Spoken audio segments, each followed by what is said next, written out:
d'un vaccin efficace à 90%, ce qui serait un taux extraordinaire. 90% d'efficacité. Après Pfizer, après les Russes de Gamaleya, ce sont à nouveau des Américains, Moderna, qui ont peut-être fait... Bonjour. Une question est aujourd'hui sur les lèvres de chacun. Chacun qui regarde le monde dans lequel nous vivons, la situation sanitaire dans laquelle nous sommes. Une grande avancée s'est produite. Il y a un vaccin.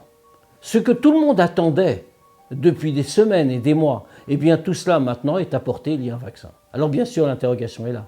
Faut-il ou non se faire vacciner ? Et puis partout, sur les réseaux sociaux, les interrogations se soulèvent. Mais a-t-on bien fait toutes les vérifications ? Tout cela n'est-il pas trop rapide ? On ne parle pas du rythme de la vaccination, bien sûr. Tout cela n'est-il pas trop rapide ? A-t-on bien pris toutes les mesures de sécurité, toutes les précautions ? Et s'il y avait quelque chose d'autre derrière ? Alors bien sûr, nous devons, nous, en tant que juifs, y réfléchir avec notre manière de voir les choses. Pourquoi notre manière ? Il ne s'agit pas spécifiquement de Torah, de loi juive, de Shulchan Aruch. Il s'agit d'une attitude par rapport à un événement. Avons-nous quelque chose de spécifique à dire ? Eh bien oui. En réalité, le judaïsme donne une vision globale. Il est une vision du monde. C'est sans doute cela, sa meilleure définition. Alors quelle est la vision que nous devons avoir sur ce vaccin mis à disposition ? Il faut peut-être se rappeler cette fameuse phrase, ce fameux pasouk, ce verset. Verapo yerapé, sur un point tout à fait particulier de halakha, de loi juive, nous voyons cette phrase. Et il le guérira, oui, il le guérira. Le mot verapo yerapé est redoublé en réalité, on l'entend bien à l'oreille. Il y a 2 fois le mot il le guérira finalement, sans raison, puisque même l'hébreu ne l'imposait pas. Nos commentateurs de le dire. Verapo yerapé, il le guérira, oui, il le guérira. Mikan, de là, nous apprenons, Shenitan reshut les rofé les rapotes, que permission a été donnée de Dieu aux médecins de guérir. Eh oui, parce que finalement, dans la vision juive, tout vient par la providence divine. C'est Dieu qui décide chaque chose dans le monde. Si quelque chose, même de difficile, même une épreuve arrive, nous sommes obligés de dire que cela aussi, pour une raison que l'on ignore, est venu de Dieu. Mais Dieu crée en même temps que l'épreuve, il crée le remède. Alors il dit au médecin, un homme est malade, ce doit certainement lui rappeler ce qu'il doit faire. Mais en même temps, on lui donne la solution. Le médecin a le droit de le guérir. On n'attend pas la guérison de Dieu. Cela veut dire que Dieu donne à l'homme l'intelligence, la chokhma, pour employer le bon terme, l'intelligence du savoir guérir. Eh oui.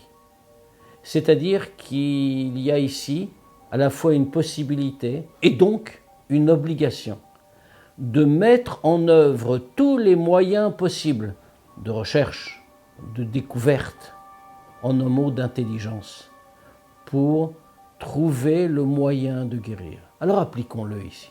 Oui, le médecin a le pouvoir de guérir, il a le devoir de guérir, il a le devoir de trouver ce qui permettra d'éradiquer enfin la maladie.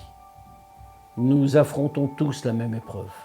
Une épidémie se répand sur le monde, contagieuse. Nous savons tous, hélas, à quel point, en particulier la communauté juive, a pleuré de pertes, et de pertes importantes, au cours de cette épidémie. Et puis voilà, un vaccin arrive.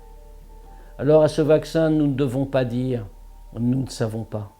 Nous devons nous souvenir, le médecin a le pouvoir de guérir, il a le devoir de le faire. Oh, c'est vrai, nous ne savons pas. Nous ne sommes pas capables de juger. Mais souvenons-nous aussi de ce que nous dit le Shulchan Aruch, le code de loi juive. Nous avons l'obligation, en cas de maladie, d'aller consulter le médecin. Et le meilleur, même si ce médecin ne reconnaît pas l'existence de Dieu, chas v'shalom, c'est lui que l'on doit consulter. Alors aujourd'hui, nous sommes dans cette situation. Laissons de côté ceux qui nous annoncent de mauvaises nouvelles. Laissons de côté ceux qui remettent en cause la réalité ou l'efficacité de tel ou tel remède. N'écoutons pas ceux qui nous disent qu'il y a je ne sais quel complot dans le monde. Utilisons le mieux de nous-mêmes, ce que nous sommes, peuple de la réflexion, peuple qui regarde le monde, sait le déchiffrer, sait le lire et sait en tirer les conclusions. Oui, aujourd'hui, Dieu nous donne une manière de guérir. Alors, y a-t-il un risque? Certainement. Mais le risque du vaccin ou la certitude du caractère néfaste de la maladie?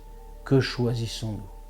Nous choisissons, bien sûr, la guérison, même si elle n'est pas certaine, plutôt que la certitude négative. Il faut avoir le courage de le dire. Le vaccin est une nécessité, il est un impératif et moral et sanitaire. Tenons en compte, soyons fidèles à nous-mêmes. À bientôt.